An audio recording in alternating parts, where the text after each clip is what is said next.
to Biblocus, where the Bible intersects with your life. I'm Timothy, And I'm Caleb. and you're listening to Bible Discussions, the forum where we explore biblical topics that are relevant to your life. Today, we are continuing our series entitled, Who is Jesus Christ and Why Do I Need Him? This episode, we're going to look at the book of Judges, and in the Old Testament context, we're going to talk about how we need God because he's our hero. And in the New Testament, we're going to talk about how Jesus is the ultimate hero. So we've been doing a lot of theology the last few weeks. It's been really kind of fun. We've seen some of the high theology of the Old Testament, and it's been beautiful, really. But this book is not so much about theology as is more like a history book, really. Yep.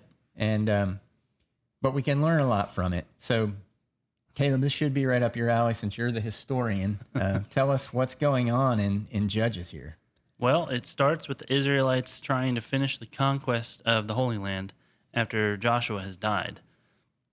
They stopped trying to drive the people out of the land, though. There's a passage there where it runs through several of the tribes, and it'll say, Naphtali, for instance, did not drive out, the such and such clan, and it goes through, multiple tribes, kind of saying the same thing over and over again, that they didn't drive all the people out as they had been commanded. But eventually they got stronger than the people around them, right? Did, and they subdued them into forced labor, it says. Right, yeah. So under Joshua, they had conquered most of the land, and even after his death, they made some more conquests. For example, Jerusalem, Judah, the tribe of Judah, conquered Jerusalem. But even then, Joshua's it said they death. couldn't drive the Jebusites out of it. Right. So they just kept failing. Yes, they did subdue the remaining Canaanites and make them laborers, which I think is kind of interesting because it's sort of a reversal of the role they had in Egypt, right? Yeah. The Egyptians were the powerful people there and forced them to become laborers, and then they've come, and by ignoring God's commands, they've sort of reversed that role. They've become the slavers themselves. But worse than that, they even begin to adopt the gods of the Canaanites. They begin to worship the false gods. Yeah, that's the sad part of the story. And there's a statement in Judges 2:10 that really sums it up, I think, for me, what happened to the people. And this is Judges 2:10. After that whole generation had been gathered to their ancestors, another generation grew up who knew neither the Lord nor what he had done for Israel. And the reason that's such a sad verse for me is there's only one way that can happen, is if my generation doesn't teach your generation. And, we talked about that back in our very first episode 0, as we called it, in the beginning. And we talked about, God's been there since the beginning. And it's my job as a dad, to make sure that my son understands all the things that I've learned so that he can have a successful life. And that just didn't happen. And what's even more sad about that, I think maybe the most beautiful passage we've read so far in the Bible was in Deuteronomy, in the Shema.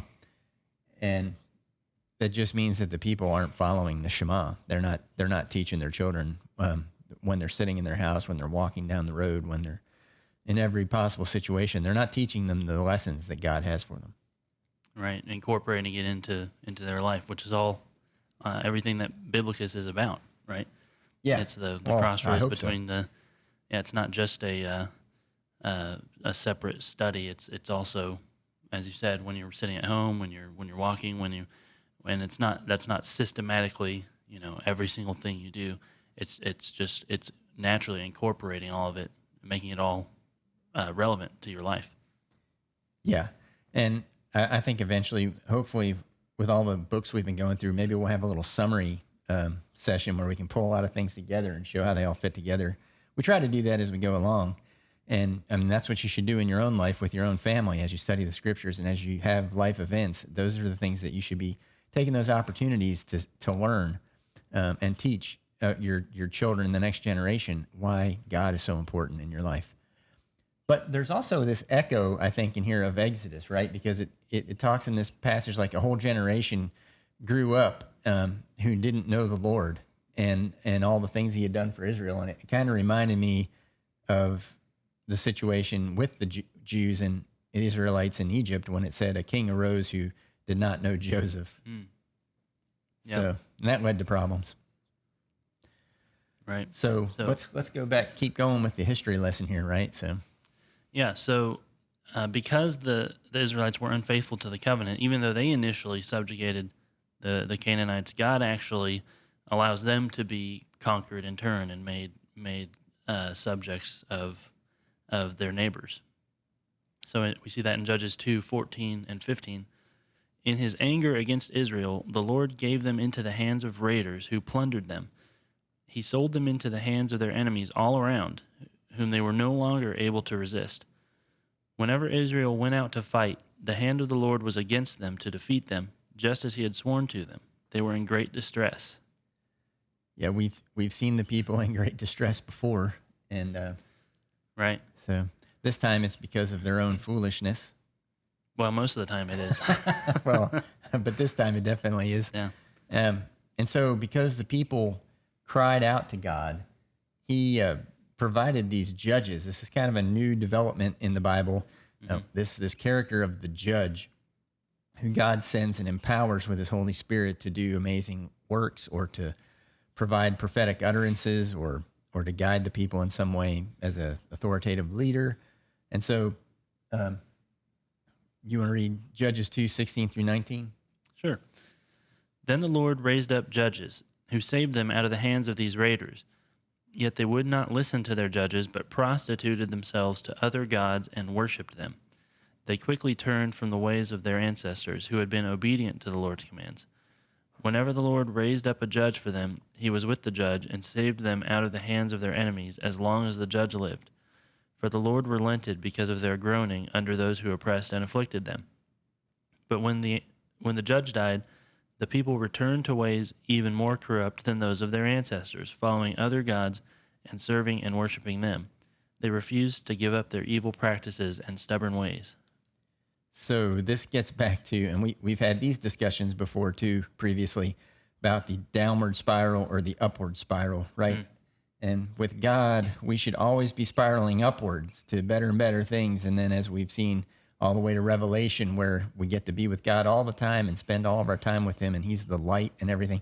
And now we're spiraling downward into this darkness, into this, just like our modern times when we're spiraling down into nihilism and suicidal ideation and all the things that are plaguing our society right now, with people who just aren't focusing on the right things, focusing on the wrong things, don't know any better because they haven't been taught any better, and things just keep getting worse and worse.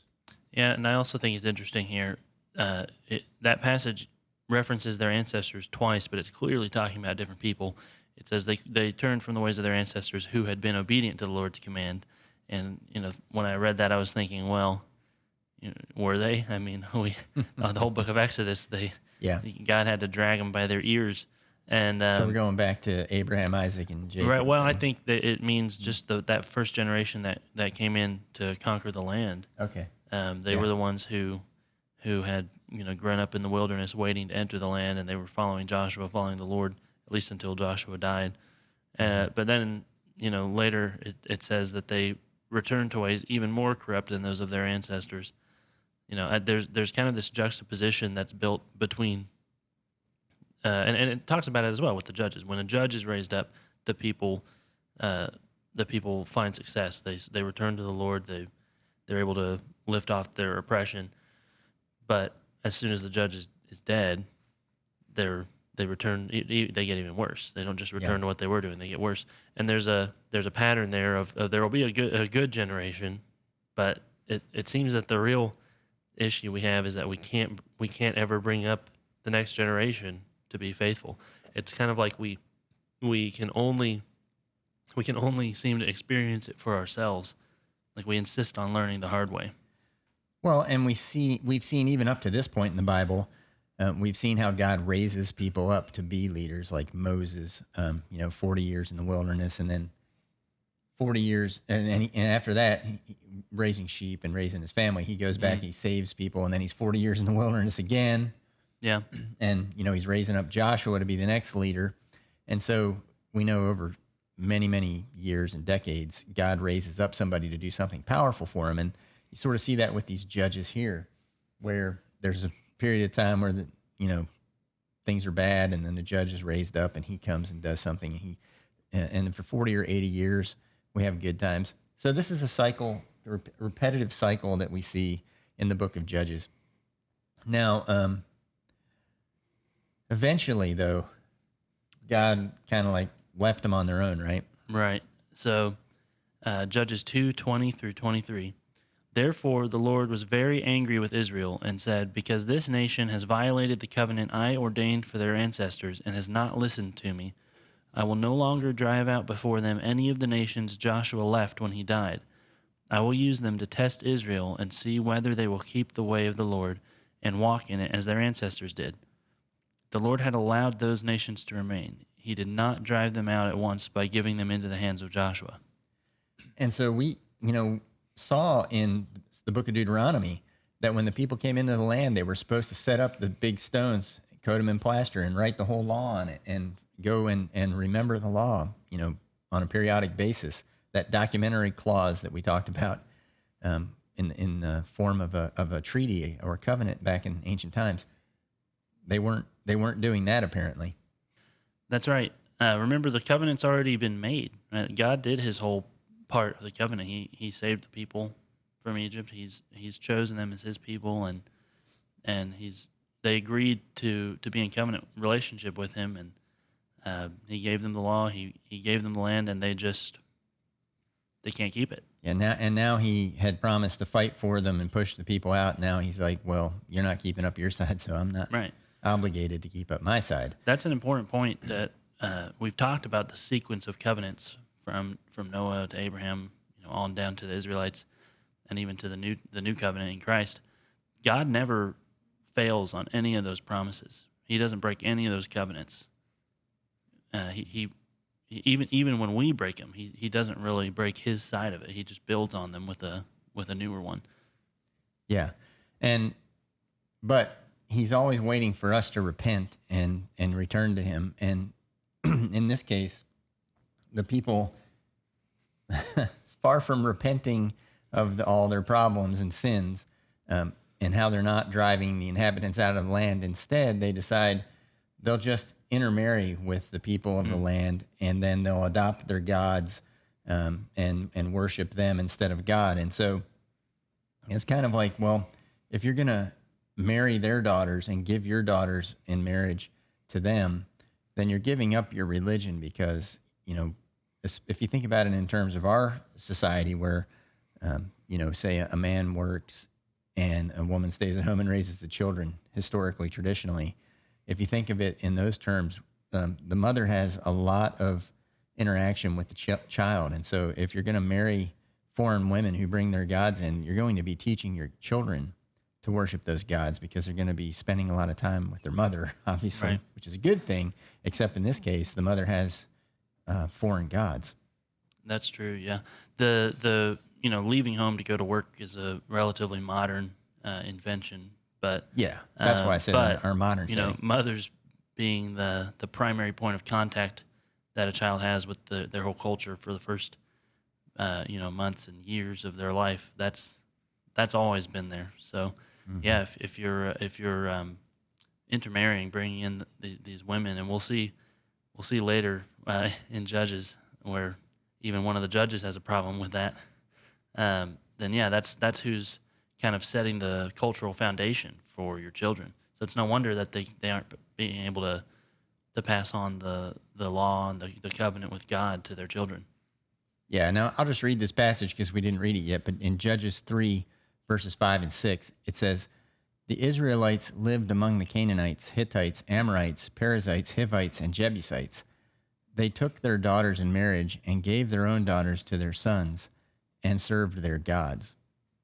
So it's a total rejection of God and an acceptance of the people they were supposed to be pushing out. So that's not any kind of way to train the next generation. Nope.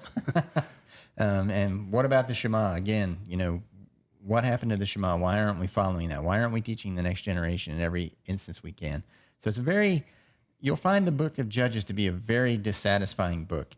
Um, and and my belief is that the book's that way on purpose, so that when you get to the end of it, you're very dissatisfied. In fact, the last verse of Judges 21:25 says, "In those days Israel had no king; everyone did as they saw fit." And Anarchy. yeah, well, and the king should have been God, right? But he wasn't their king. No, there was no man who was king. Everything was out of control. People just did whatever they wanted, and what they wanted was not to be in covenant with God. Mm. So it's sad. It's like banging your head against a wall. Yeah, If you want some kind of a ritual to practice to better understand the book of Judges, just do that. so we have this cycle where we need heroes, and we aren't really capable of functioning without a hero to deliver us from things. And so here are the things that a hero can do. All right, heroes can deliver you from danger. They can, and this is the same thing in our heroes in our Marvel movies or whatever, right? They can risk their own lives for others. They perform incredible acts. They lead with authority, and they demonstrate great strength. And so we're going to take a look at some of these heroes in the Yeah. book of Judges, and talk about the good things and the bad things about these people. Now, the first one we're going to talk about is Othniel in Judges 3:7-11. I'll just read that. The Israelites did evil in the eyes of the Lord. They forgot the Lord their God and served the Baals and Asherahs. The anger of the Lord burned against Israel, so that he sold them into the hands of Cushan Rishathaim, king of Aram Naharaim, to whom the Israelites were subject for 8 years. But when they cried out to the Lord, he raised up for them a deliverer, Othniel, son of Kenaz, Caleb's younger brother, who saved them. The Spirit of the Lord came on him, so that he became Israel's judge and went to war. The Lord gave Cushan Rishathaim, king of Aram, into the hands of Othniel, who overpowered him. So the land had peace for 40 years, until Othniel, son of Kenaz, died. So this is actually Caleb's nephew and his son-in-law. Yeah. Yeah, because he gave his daughter in marriage to Othniel earlier. Yeah, that's in chapter 2 of Judges. Yeah. And the reason he does that is he promises to give his daughter in marriage to anyone who will conquer a certain territory in the Holy Land, and Othniel does it. So this is chapter 3 is actually his second great conquest or feat. Yeah, and we see here he's delivering people from danger, right? Like a real hero would do, like Superman, jumping out of the phone booth and flying over and saving people from the villain. Yeah. Oh, yeah, I wish my little brothers were that cool. I hope they're watching. But the problem, and we haven't really talked about this much, just sort of alluded to it earlier, but the problem with human heroes is they all have a weakness, just like our Superman has kryptonite or whatever. Mm-hmm. Well, and for one thing, every single one of them dies. And so in the case of Othniel, everything was great for 40 years, but oh, wait, he died. And then we're back to what we were talking about earlier, what the Bible had said, that when the hero dies, everything falls apart. Yep, he can't keep it going forever. All right, so let's jump to the second judge. We're trying to go through these pretty quick. And again, you got to do your homework because we can't read the whole book of Judges for you every time, or the whole book every time. So, all right, so Ehud, Judges 3:12-30. So Israel was subject to Eglon, the king of Moab, and he had suppressed the people and was ruling over them, and they were forced to give them tribute. Well, he was a very fat man, as part of the story. And so Ehud takes him the tribute. Ehud, the judge for Israel, takes the tribute to him that they owe him. And then he tells the king, "Oh, I have a secret message for you," And the king's like, "Ooh, really?" Well, he tells all his attendants to leave because he wants to hear the secret message. Yeah. And so I'll read this part in Judges 3:19-23. The king said to his attendants, "Leave us," and they all left. Ehud then approached him while he was sitting alone in the upper room of his palace and said, I have a message from God for you. As the king rose from his seat, Ehud reached with his left hand, drew the sword from his right thigh, and plunged it into the king's belly. Even the handle sank in after the blade, and his bowels discharged. Ehud did not pull the sword out, and the fat closed over it. Then Ehud went out to the porch. He shut the doors of the upper room behind him and locked them. A little bit graphic. Yeah, a little graphic. Sorry about that. Yeah. I'm just reading the Bible. So this is a case where, at great risk to himself, right, he smuggles a sword into the king's chambers there. And if that had been discovered, I'm sure he would have been instantly killed by the king's guard. But it wasn't. And so he took a big risk to help everybody, because what happens after this, the king's servants think that the king locked the door so he could relieve himself. And so that gives Ehud a chance to use that time to escape. He rouses the army, says the king's dead, and then they defeat Moab. And that led to 80 years of peace. So that's good. Yeah. I think it's interesting, too, in that story. Ehud comes, gives the tribute to King Eglon, and then actually leaves until he comes to Gilgal, which is where the Israelites were supposed to set up those stones with the law engraved on them as a reminder of crossing the Jordan and the covenant with God. What he sees there instead are graven images, idols, and then it says he turns around and goes back. So you might read into that he wasn't either lacked the confidence or hadn't fully come up with that plan yet until he came to the one place where there was supposed to be the reminder of the covenant, and then saw instead a bunch of false gods, and then that inspired him to go back and do it again. So yeah, it ties back into what we were saying earlier, just this complete failure to hand down the covenant. Well, so we see in his case, his hero power was risking his life to help others, and then also leading with authority. See, those are some of the hero attributes we talked about earlier, and he exhibits those. His weakness, of course, is that he dies again. Right. And in Judges 4:1, again, the Israelites did evil in the eyes of the Lord now that Ehud was dead. So once he died, everything falls apart again. Mm-hmm. Now, you might think, well, don't all the judges die? Well, presumably yes, but some of them have worse weaknesses than dying. Yeah, we're building up to it. Yeah. You want to talk about Shamgar? Shamgar barely gets mentioned here. Judges 3:31. After Ehud came Shamgar, son of Anath, who struck down 600 Philistines with an ox goad. He too saved Israel. All right, so yeah, he performs incredible acts, right? Like you see on your movies, Marvel movies or whatever, the kind of crazy things that he does, killing all these people with this ox goad, which is like a stick with a metal prod on the end of it. It's a cattle prod, basically. Yeah. Just not an electric one. Yeah. But he saved Israel. He killed all these people, so he's an amazing hero. But that's all we know about him. And then he's sort of like, his weakness is that he's like a one-hit wonder. Presumably, he didn't do anything else noteworthy. It would have probably been recorded. Yeah. So he's just a one-hit wonder. So he maybe didn't even keep things going well until he died. He might have just had that one moment in him. So here's the next judge we're going to talk about is Deborah. And so this is a pretty interesting story because Deborah is a pretty amazing person, really. She's probably the most impressive of the judges, yeah. Yeah. You want to read the first part of this? Sure. This is Judges 4:1-3. Again, the Israelites did evil in the eyes of the Lord, now that Ehud was dead. So the Lord sold them into the hands of Jabin, king of Canaan, who reigned in Hazor.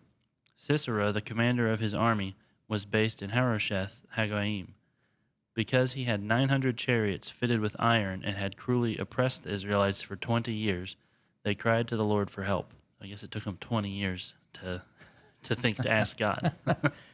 And as we know from our previous study, when you find yourself in a dark, empty place like this, right? Yeah. You cry out to the one who can create a solution to that problem. So they cry out to God. Now Deborah, a prophet, the wife of Lapidoth, was leading Israel at that time. She held court under the palm of Deborah between Ramah and Bethel in the hill country of Ephraim, and the Israelites went up to her to have their disputes decided. She sent for Barak son of Abinoam from Kadesh in Naphtali, and said to him, "The Lord, the God of Israel, commands you, go, take with you 10,000 men of Naphtali and Zebulun, and lead them up to Mount Tabor. I will lead Sisera, the commander of Jabin's army, with his chariots and his troops to the Kishon River, and give him into your hands."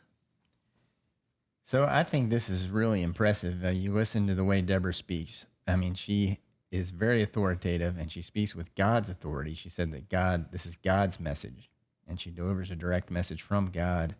Right. Well, the text says she's a prophet as well. It hasn't said that about any of the other judges explicitly.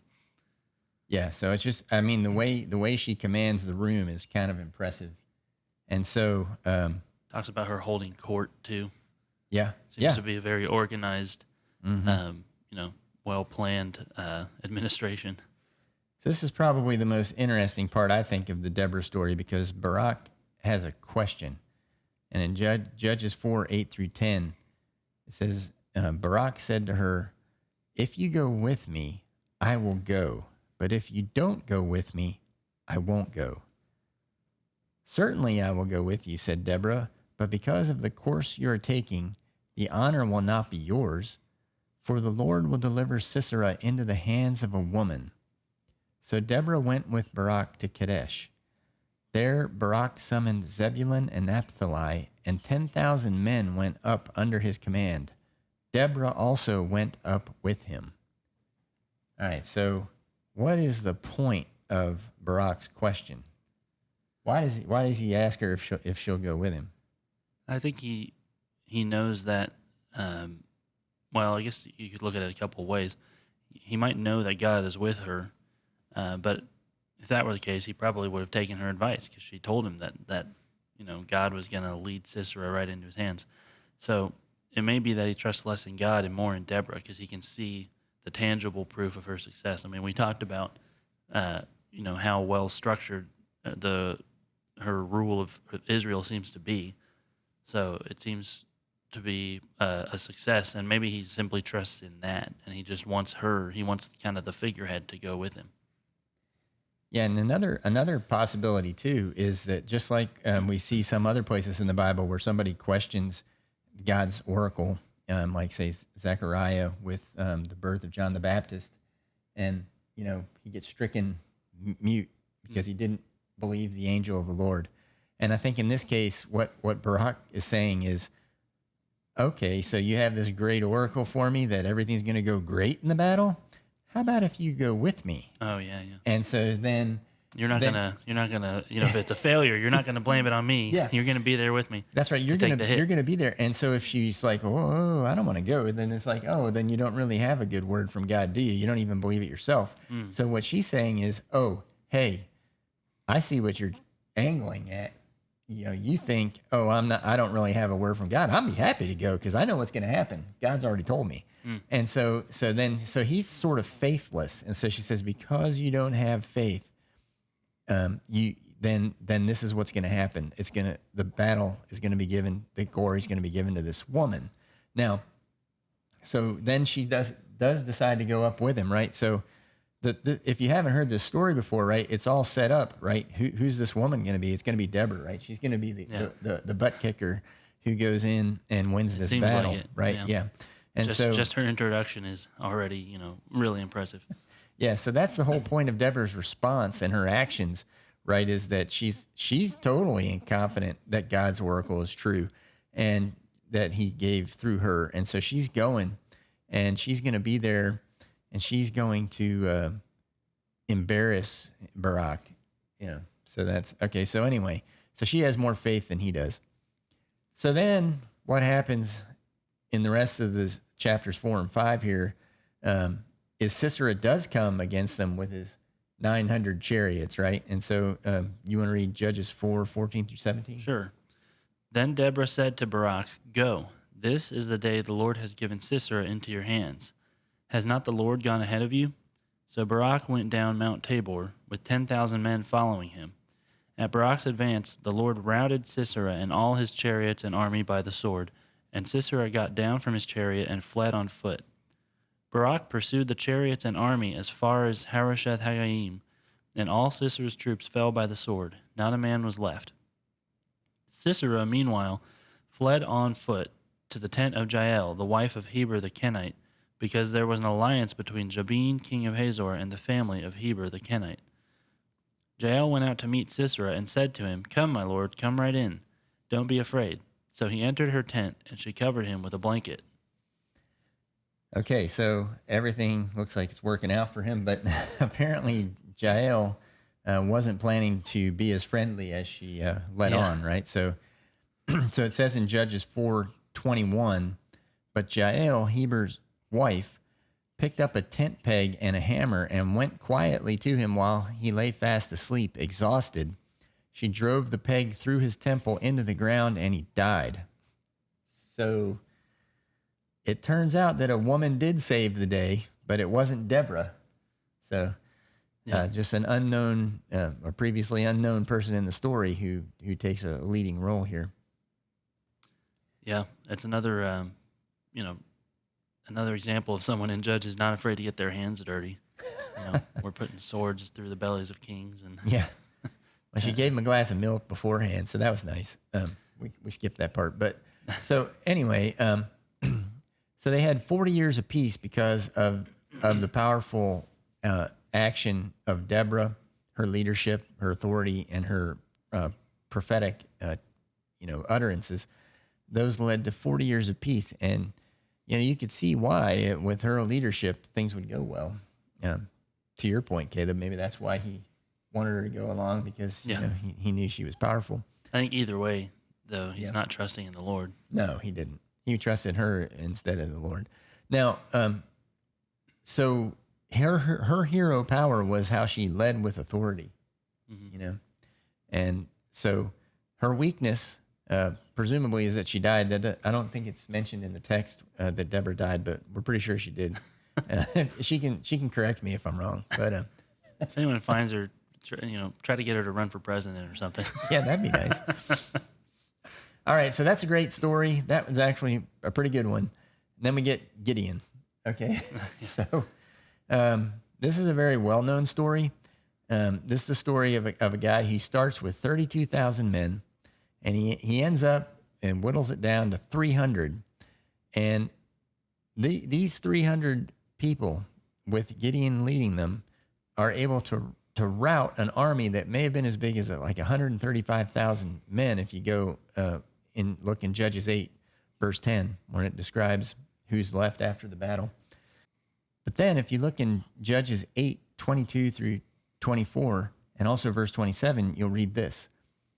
The Israelites said to Gideon, "Rule over us, you, your son, and your grandson, because you have saved us from the hand of Midian."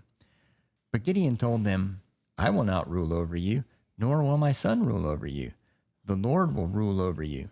And he said, "I do have one request, that each of you give me an earring from your share of the plunder." Gideon made the gold into an ephod, which he placed in Ophrah, his town. All Israel prostituted themselves by worshiping it there, and it became a snare to Gideon and his family.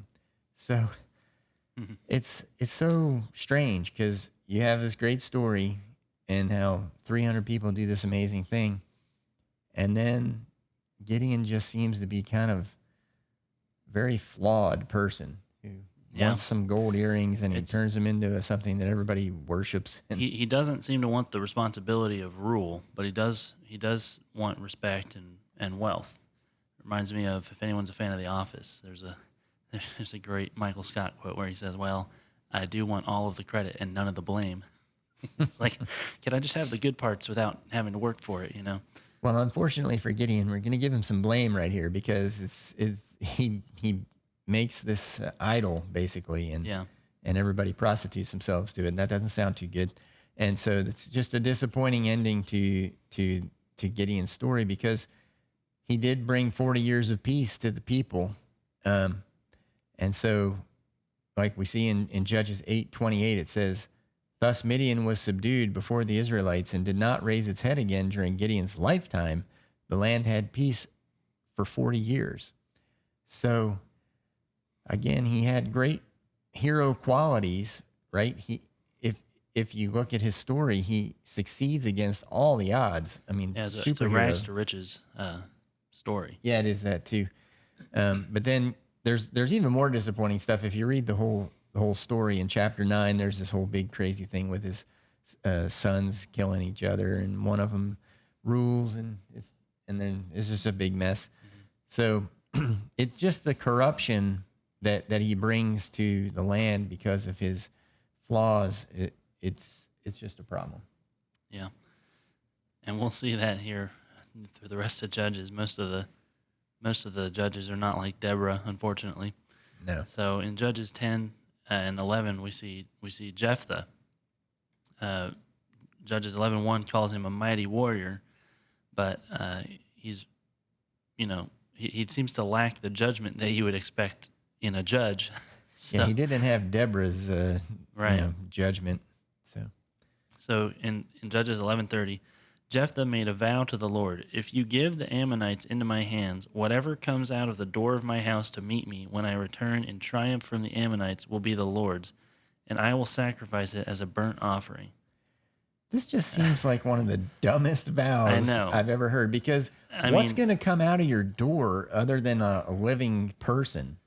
Right. Like, Are you hoping your dog comes out I guess to greet you? Or- we can go ahead and read the next part before I comment on that. But he does win the battle, but in chapter 11:34 and 35, when Jephthah returned to his home in Mizpah, who should come out to meet him but his daughter, dancing to the sound of timbrels? She was an only child. Except for her, he had neither son nor daughter. When he saw her, he tore his clothes and cried, "Oh no, my daughter, you have brought me down, and I am devastated. I have made a vow to the Lord that I cannot break." And I mean, I just have to say, as the father of so far only one daughter, like, that is exactly what I expect every time that I come home. We're filming a little bit late here tonight, and it's still possible that my daughter will have not gone to bed when I get home because she's waiting for me. Whenever I get home, even if it's late, she always comes stomping down the hall and giggling, she's, "Daddy!" And I'm like, what did you expect? That, like, the fattened goat is gonna come out like, "Oh, hey, you're back." Like, Yeah, and it's we're not not gonna happen. Yeah, and we're not going to read the whole thing, okay? But the spoiler alert, okay? Turn it off right now if you don't want to know. He actually goes through with it and Oh, yeah. kills her. It's So ridiculous. So again, he has a hero power. He's a mighty warrior. There's actually several different exploits that he has. He's a very powerful warrior.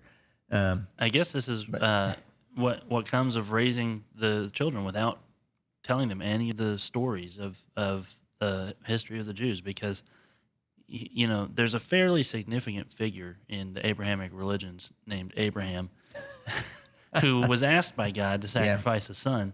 And about the only thing that all three of the major Abrahamic religions agree on is that Abraham didn't actually have to go through with that. Yeah. So you think this guy would realize God probably doesn't want me killing my children. And there's a prohibition against, child sacrifice. Right. Yeah, and that's one of the in all of those that's one of religions. the biggest things that the Canaanites were doing, and there's actually good Yeah. historical evidence for that as well, even independent of the Bible. Yeah. And so, I mean, it was all around them. It should have been. There's just no excuse. So his hero powers, he's a mighty warrior, and his And that's weakness it. is that he makes a big mistakes, bad judgments. So he's flawed. All right, so then Here we speaking go. of Somehow flawed, it's gonna get worse. Samson.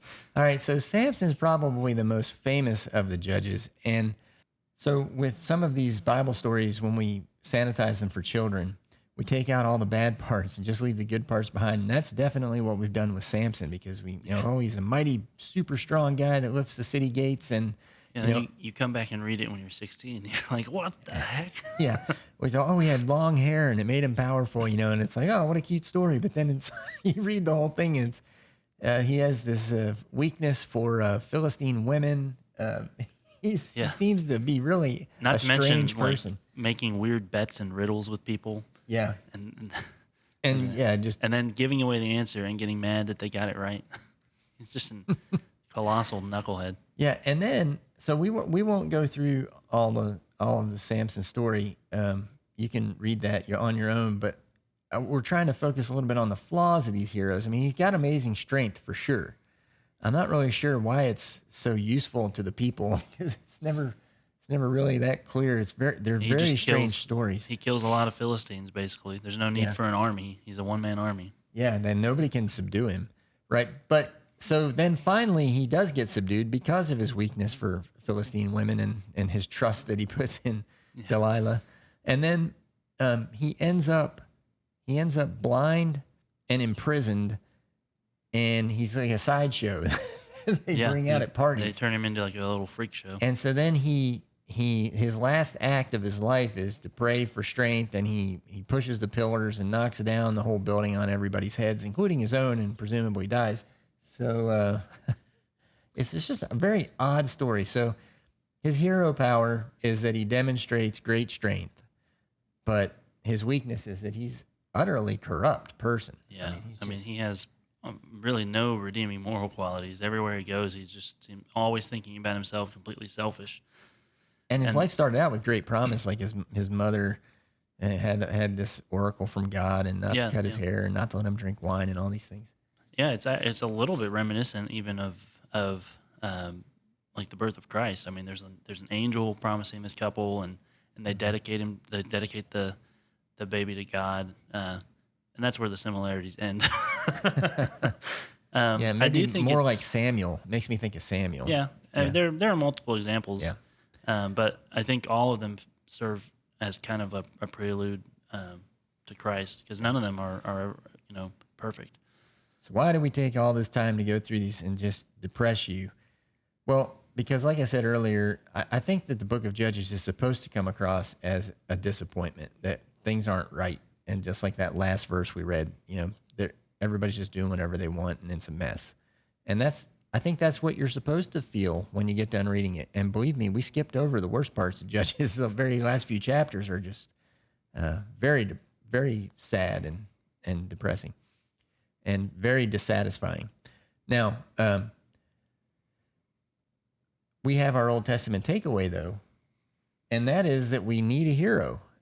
I mean, it's very clear that we lose our way, we fall off the path. We need somebody to come along and help us and save us from ourselves.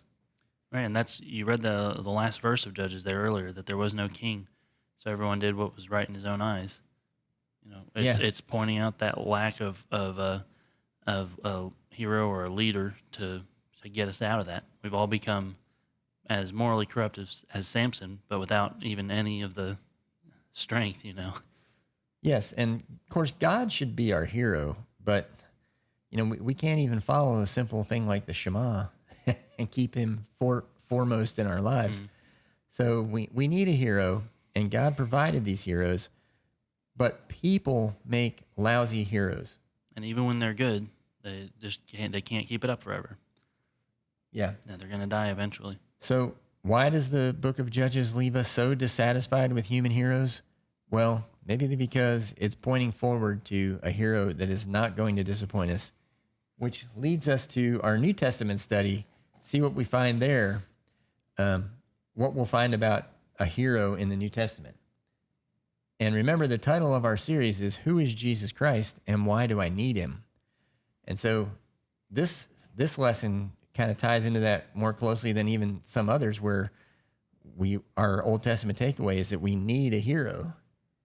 And so I think that's what we'll find in the New Testament, that we need Jesus to be our hero. So yeah, like you were saying, a lot of our previous studies that we've done here have been heavily theological. So a lot of the themes kind of just carry over seamlessly. And this one, it's almost like this one is the foil, for what comes in the New Testament. It's a deliberate difference to illustrate the truth in the New Testament. But that's what we want. That's what we're striving hard to do and we're taking a lot of time. So thank you for your patience if you're still listening. But we're trying to understand the Old Testament in the Old Testament context, so we understand what it meant. And what we've learned is that we need a hero, but men make terrible heroes. and women sometimes.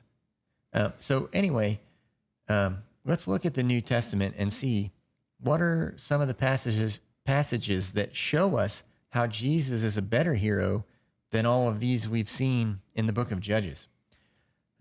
So in Romans 5, verses 9 and 11, it says, "Since we have now been justified by his blood, how much more shall we be saved from God's wrath through him? For if, while we were God's enemies, we were reconciled to him through the death of his Son, how much more, having been reconciled, shall we be saved through his life?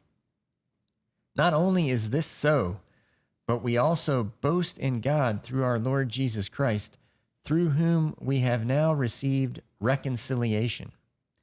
So I like this verse because it talks about the hero power that Jesus has is he gave his life for us to save us. So it's kind of tying two things together, the deliverance that we talked about a hero does and risking or giving his own life. He takes it, like we always see that amplification with Jesus. He didn't just risk his life, he gave his life for us. So yeah, and I like Paul does say we boast in God through our Lord Jesus Christ. There are other places where he harps on that even more, that we boast in nothing. We don't boast in ourselves. Our boast is only in Jesus Christ.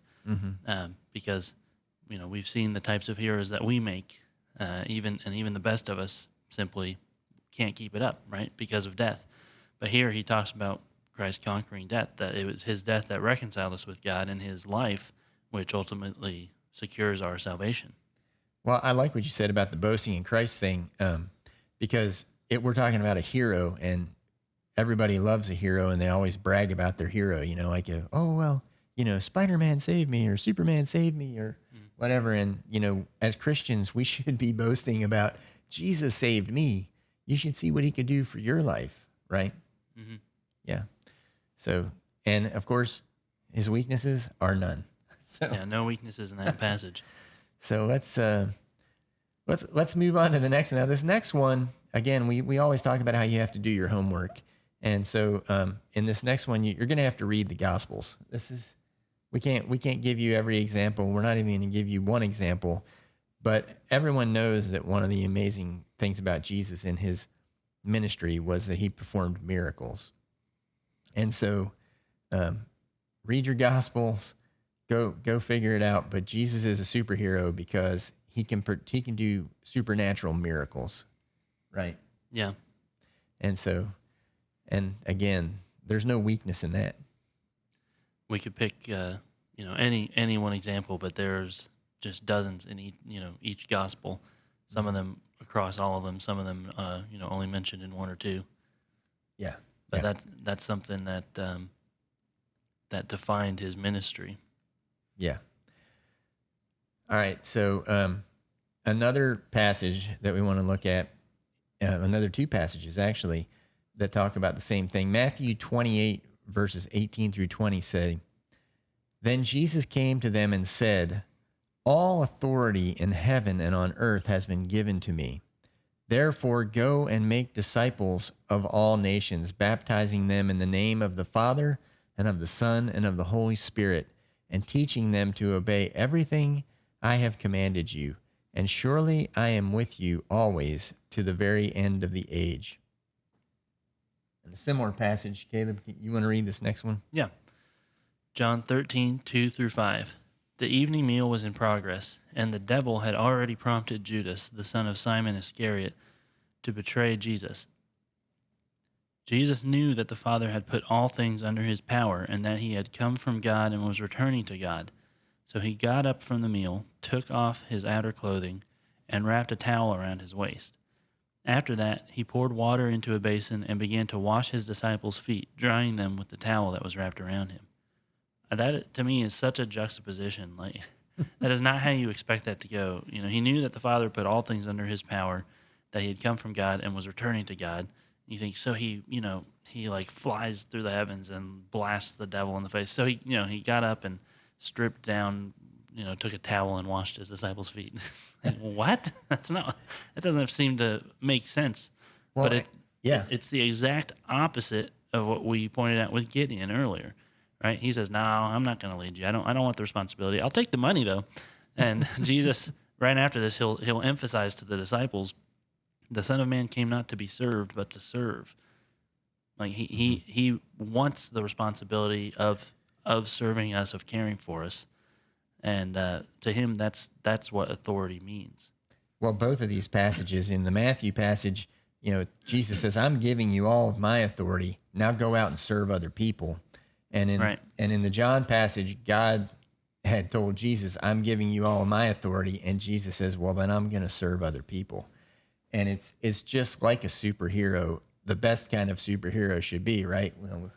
With great power comes great responsibility, or whatever, right? I mean, like, what do you want this power for if it's not to help other people? What else are you going to do with it? Help yourself? I mean, then you're no better than Gideon. Like, Yeah. I want some gold. Yeah, that's just idolatry, and Which is what it turned into. In the Great Commission, the Matthew passage. Again, the way that he tells us to go out and serve with all he has all authority and is commissioning us to serve in that authority as well. Again, we're to wash people too. That's a parallel passage because we're washing them in Christ through baptism. Yeah, it does. It does. Yeah, baptism there, feet washing here. Yeah, so it's really, really, that's a cool tie-in, Caleb. So yes, our hero power here for Jesus is that he has all authority. And what's really neat about that is he shares it with us, and that's just an amazing gift. Yeah. We, as the body of Christ, he says we'll do even greater things than he did, which is a mind-blowing concept. And so again, he has all authority and he has no weakness. When you have no authority, or when you have all authority, you tend to have no weakness. Usually we say absolute power corrupts absolutely, right? Yeah, but not in this case. No. That's the problem with the human judge, with the human hero, but with Jesus, it's not a problem. Probably so many passages about humility that you could, and we'll look at humility in 2 Samuel, by the way, when we get there. So that's going to be a good study.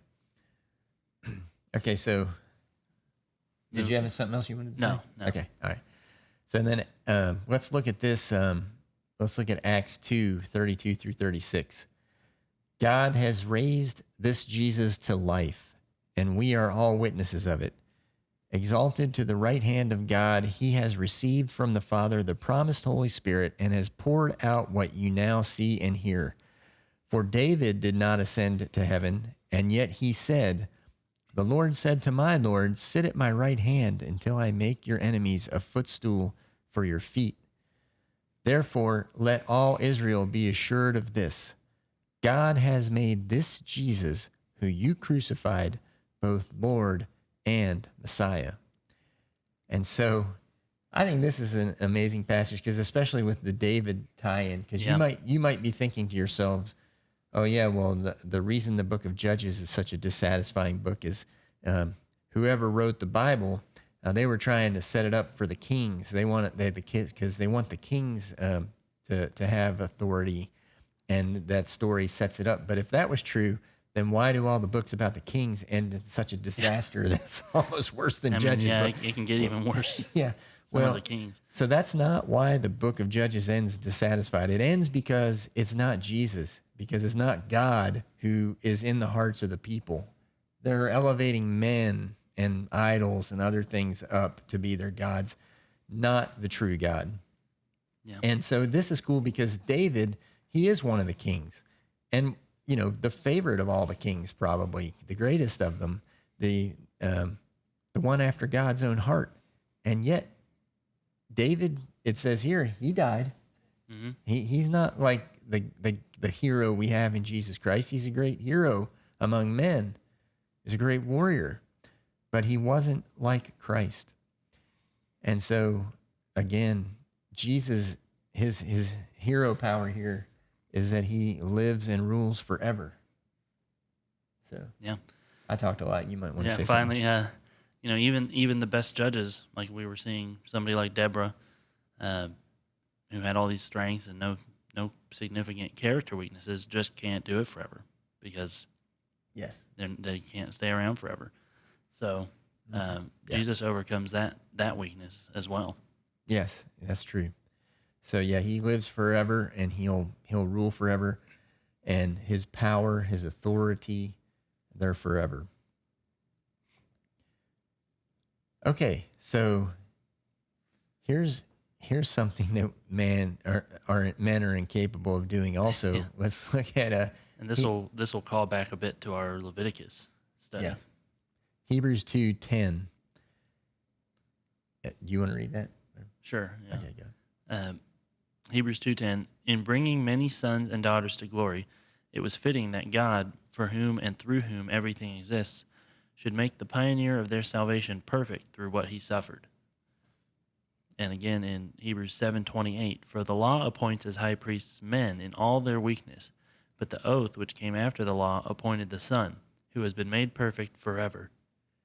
Okay, so I love that second verse there because it talks about high priests who were men in all their weaknesses. And that's exactly what we've been talking about. So it's a little bit of a biblical confirmation of our whole topic for the night is that men, no matter what appointment they're given, no matter what office they hold, we talked about David a minute ago, and we're talking about high priests now, people that you would think would be above reproach.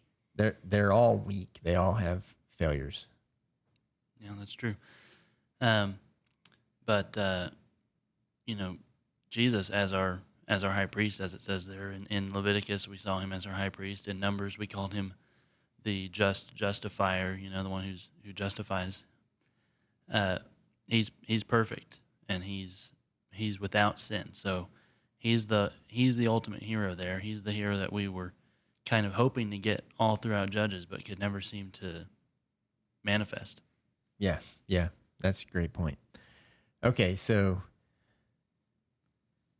that kind of gets us through. We got one more place. We always like to end in Revelation when we can, and this is a case where, when you're looking at the person of Jesus, obviously Revelation has a lot to say about him in the end of time. So Caleb, you got a couple verses from Revelation? I do. So Revelation 1:17 through 18.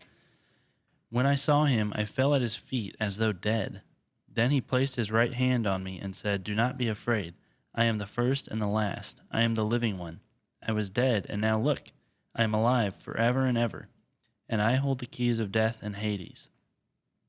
So that's John's beginning to have these visions in the book of Revelations, and the first time he sees Christ in the vision, that's his introduction to him. He holds the power over death. There's his living forever. There's his ultimate authority, and he's the first and the last, the living one. So he has this great authority and power over death. And then Well, I was going to say, I was going to add to that. It is kind of like when we think about John's visions, when we think about these crazy visions that from the book of Revelation. Maybe John was seeing a Marvel movie, back then. He was seeing a superhero movie before anybody else ever saw one, because he had these visions and saw Christ in portrayal as an amazing hero, conqueror figure in these visions that he had. And I think it's interesting the rise of the superhero comic books and movies kind of coincides with the decline of religion in our culture. Wow, that is a good point. As we increasingly feel like we don't have a hero, maybe we're kind of seeking one there in our fiction. But I mean, you could argue that there's kind of heroes all throughout, cultural history, knights and adventurers and stuff, and in older stories than that. But as an entire genre, it's kind of become this search for a hero.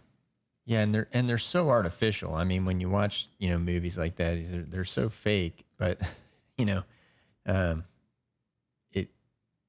when we have the real thing, and it's right at our fingertips, and we read our Bibles and we understand, we practice the Shema, and we teach our kids that there is a real hero in life, and it's God, and it's His Son, Jesus Christ. So it's just it's unfortunate that our kids might have to fall to a far lesser standard like a superhero movie. Yeah. And so then there's a second Revelation verse here, Revelation 19:11. I saw heaven standing open, and there before me was a white horse, whose rider is called Faithful and True. With justice he judges and wages war. And there's, I mean, that's like the perfect place to end it. You know, we started in the book of Judges, and we end with Jesus being called a judge who judges with justice. Yeah. And he's this, you know, this hero who wages war on a white horse. Yeah. That's He- just like this heroic image of him that John has. He's not going to ask you for your earrings, you know. Yeah, like Gideon. Yeah, it's just so those human judges are so disappointing. And when you see the alternative, it's like, oh, okay, great, man. Look at this New Testament hero. He's fantastic. He performs miracles. He's got all authority. He lives forever. He's a great judge. He's just. And so, what else? I mean, so many things. So it's just a fantastic picture. Yeah, so that leads us into the New Testament takeaway. Go for it. Jesus Christ is the ultimate hero. Yeah, he's a real hero. So, and our prayer for all of you is that you'll recognize Jesus Christ as the hero of your life, because he already is. Like we've talked about in our Exodus session, he's already saved you, you know? So just all you have to do is recognize that he's done that and acknowledge that and accept his heroship for your life, you know? Yeah. So, you know, some people might wonder, like, well, how do I call on Jesus Christ to come be my hero, right? Because, like, we don't have, like, the bat light, right, that we shine up into the sky. Shine like a cross up on the clouds or something. Cross on the clouds, yeah. There's nothing hokey like that, right? So Well, you referenced earlier when the Israelites were under oppression, when you're in a place of darkness, one great way to ask for God's help is through prayer. You turn to the God who can create a solution to all of our problems, as we saw in Genesis. Yeah. Get back to that lesson on the God of creation, or I think we call it episode 1 in Bible discussions. So, and watch that again or for the first time if you haven't watched it yet. Yeah, and of course, you know, you can also find him in the Word. I mean, all of these promises are here. We've been looking at them tonight, and you can, you know, read a little more of it, do your homework, like we've been saying, more in especially in the Gospels. There, see all the heroic acts that Jesus performs, the miraculous acts. Yeah, and you know, when we said that everybody needs a hero, and we look for heroes in our own lives, and so you might have already met somebody who you feel is a person who's of heroic character and stature, and you know that they're a Christian, and so you might admire that person, and it's not that person is so amazing on their own. It's that they have this superhero in their life who gives them his authority. You know, like we looked at in some of these verses. So if you know a Christian that you admire and you consider them to be somebody that you like to be more like, then I would approach them. You know, they're not going to be like Gideon and say, "Well, give me some earrings." They're gonna say, Yeah. you know, there's no difference between me and you except for I've pledged my life to Jesus Christ, and you know, and I'm sure they'd be happy to have a Bible study with you and help you to get to know better what Christ calls you to do in your life. So. And that person will become a hero to you because they're the one who helps you come to know Christ, your true hero. Yeah, and in the Numbers episode, we looked at all the ways Christ is present, because that was the God is with us episode.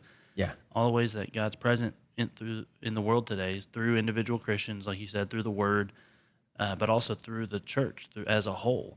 We saw how God builds up the church on the foundation of Christ, and then through the believers as well. So getting involved with a church, finding you know, a family communion there is another great way to start to have that impact of the ultimate hero on your life. yeah, absolutely. So that wraps up our lesson on Judges and on Jesus Christ, the ultimate hero. So thanks for listening. He's Caleb, and I'm Timothy. Thank you for listening to Bible discussions on Biblocus, where the Bible intersects with your life. Please consider subscribing to our channel, which helps support our work. All scripture quotations, unless otherwise indicated, are taken from the Holy Bible, New International Version, NIV, copyright by Biblica Inc., used by permission of Zondervan, all rights reserved. This program is copyright 2024 by Timothy Klingerman. God bless all of you.